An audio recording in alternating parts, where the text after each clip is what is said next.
The kick's power comes from the torque generated by the rotation of the hips. It's the same principle that cracks a whip.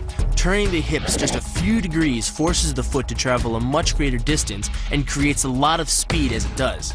The longer the leg and quicker the rotation, the faster the kick. And unlike karate, Muay Thai fighters are also taught to strike with the hard bone of the shin. A Muay Thai kick can generate roughly the same force as a baseball bat, enough to crack a rib or a leg. Basically, it works like a point of a knife. All the force is magnified by being concentrated in a small, hard area.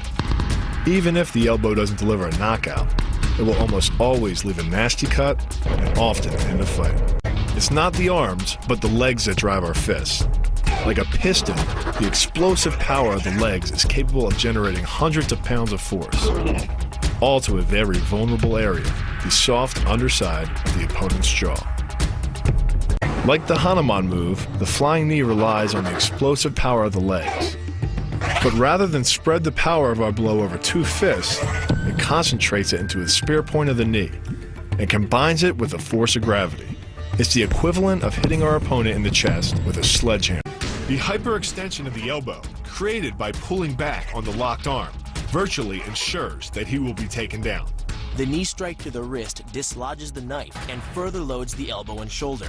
The technique can easily result in damage to the elbow joint, the tendons of the rotator cuff, or even a broken arm. The key to this move is turning your opponent's lower arm into a lever.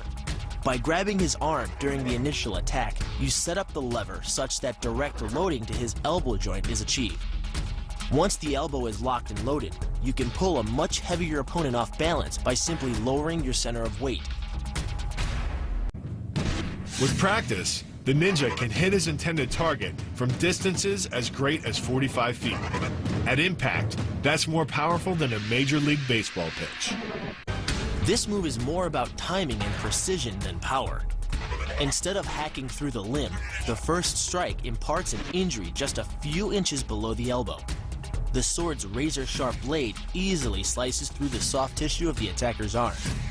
This opens up his defense and provides the ninja a clean opportunity to deliver the kill stroke, a powerful shot to the top of his head. The move works by using your opponent's own body weight against him.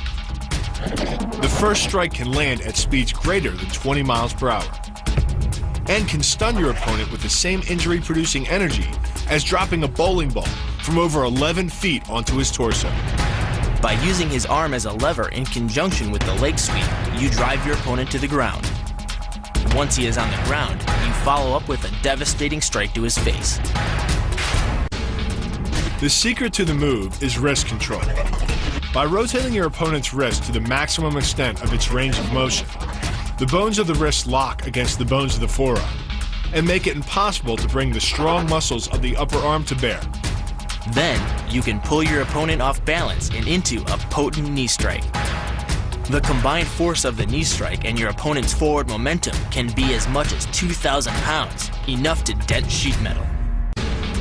The effectiveness of the Pola Kaimao lies not in raw power, but in speed. By relying on your triceps to snap the strikes forward over the elbow, 3 blows can hit in 7/10 of a second.